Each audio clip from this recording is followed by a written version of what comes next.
সূর্য, সূর্যের আলো কিন্তু চাঁদের মধ্যে সব সময় কিন্তু মানে পড়ে থাকে।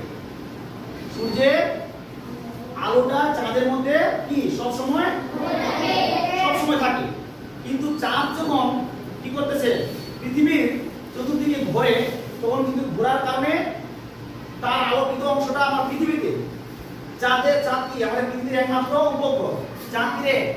পৃথিবীর একমাত্র উপগ্রহ। এই যে চাঁদের পৃথিবীর একমাত্র উপগ্রহ, এই উপগ্রহটা কিন্তু আমাদের কি করতেছে চাঁদের এই পৃথিবীর চতুর্পাশে পাশে ঘূর্ণমান থাকে। যখন ঘোরার কারণে তখন সূর্যের আলোটা তার উপর তো অল টাইম পড়ে থাকে। চাঁদের উপরে অল টাইম সূর্যের আলো কি পড়ে থাকে।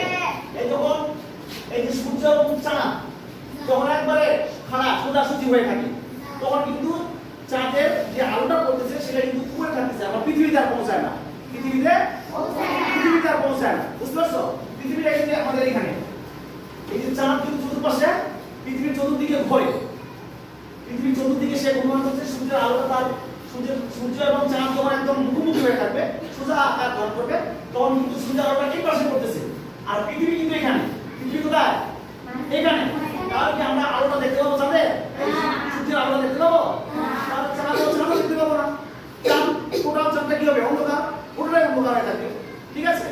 যখন অমাবস্যা কোনটাকে বলতেছি, যখন সূর্যের আলো পৃথিবীর এই যে কি বলছে এখানে যে সূর্যের আলোটাকে আমরা পুরোপুরি দেখতে পাই না, তখনই কিন্তু সেটা কি হয়? অমাবস্যা। আর যখন আমরা সূর্যের আলোটা কি চাঁদের উপরে যখন পড়ে, সে পৃথিবীতে আসার পরে যখন টোটাল গোলাকার আকৃতি আমরা সুন্দর করে দেখতে পাই, সূর্যের আলো গোলাকার আকৃতি দেখতে পাই, তখন হলো কি পূর্ণিমা। তখন হচ্ছে কি পূর্ণিমা। তাহলে অমাবস্যার পরে আমাদের চাঁদ কিন্তু আমরা যখন রমজান মাসে পরে আমরা চাঁদ থেকে রোজা ধরি না, আমরা চাঁদ থেকে রোজা ছেড়ে দিই।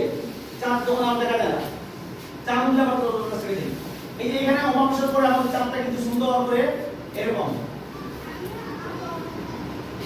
করে দেখা যায়, তাই না?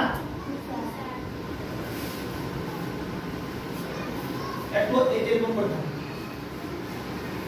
এরকম দেখতে পাই আমরা, এরকম দেখতে পাই, প্রথম দেখতে পাইলাম। তারপরে ধীরে ধীরে কি হচ্ছে? ধীরে ধীরে কিন্তু সে কিন্তু মোটা হয়ে যাচ্ছে।